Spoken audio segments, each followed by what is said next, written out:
शुक्र प्रदोष व्रत देता है सुख समृद्धि और सौभाग्य का वरदान। पढ़े कथा एवं महत्व। वेब दुनिया। हर माह आने वाला प्रदोष व्रत भगवान शिव की कृपा पाने का सबसे बड़ा दिन होता है। शुक्रवार को पड़ने वाले व्रत को शुक्र प्रदोष व्रत कहते हैं। इस दिन किए जाने वाले प्रदोष व्रत से सुख समृद्धि और सौभाग्य का वरदान मिलता है।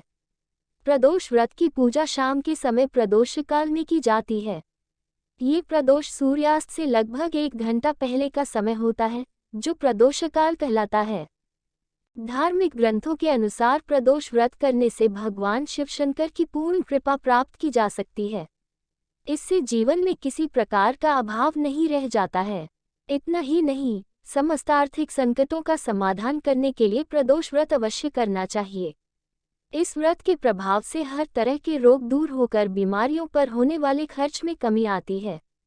भगवान शिव को ज्ञान और मोक्ष का दाता माना जाता है, अतः अध्यात्म की राह पर चलने वालों को प्रदोष व्रत अवश्य करना चाहिए। शुक्र प्रदोष व्रत की कथा। एक नगर में 3 मित्र रहते थे, राजकुमार, ब्राह्मण कुमार और तीसरा धनिक पुत्र। राजकुमार और ब्राह्मण कुमार विवाहित थे। धनिक पुत्र का भी विवाह हो गया था, लेकिन गौना शेष था। एक दिन तीनों मित्र स्त्रियों की चर्चा कर रहे थे। ब्राह्मण कुमार ने स्त्रियों की प्रशंसा करते हुए कहा, नारीहीन घर भूतों का डेरा होता है। धनिक पुत्र ने यही सुना तो तुरंत ही उसने अपनी पत्नी को लाने का निश्चय कर लिया। तब धनिक पुत्र के माता पिता ने समझाया कि अभी शुक्र देवता डूबे हुए हैं, ऐसे में बहू बेटियों को उनके घर से विदा करवा लाना शुभ नहीं माना जाता। लेकिन धनिक पुत्र ने एक नहीं सुनी और ससुराल पहुंच गया। ससुराल में भी उसे मनाने की कोशिश की गई, लेकिन वो जिद पर अड़ा रहा और कन्या के माता पिता को उनकी विदाई करनी पड़ी। विदाई के बाद पति पत्नी शहर से निकले ही थे कि बैलगाड़ी का पहिया निकल गया और बैल की टांग टूट गई। दोनों को चोट लगी, लेकिन फिर भी वो चलते रहे। कुछ दूर जाने पर उनका पाला डाकुओं से पड़ा, जो उनका धन लूटकर ले गए। दोनों घर पहुंचे, वहां धनिक पुत्र को सांप ने डंस लिया।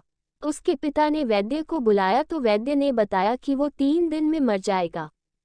जब ब्राह्मण कुमार को ये खबर मिली तो वो धनिक पुत्र के घर पहुंचा और उसके माता पिता को शुक्र प्रदोष व्रत करने की सलाह दी और कहा कि इसे पत्नी सहित वापस ससुराल भेज दें।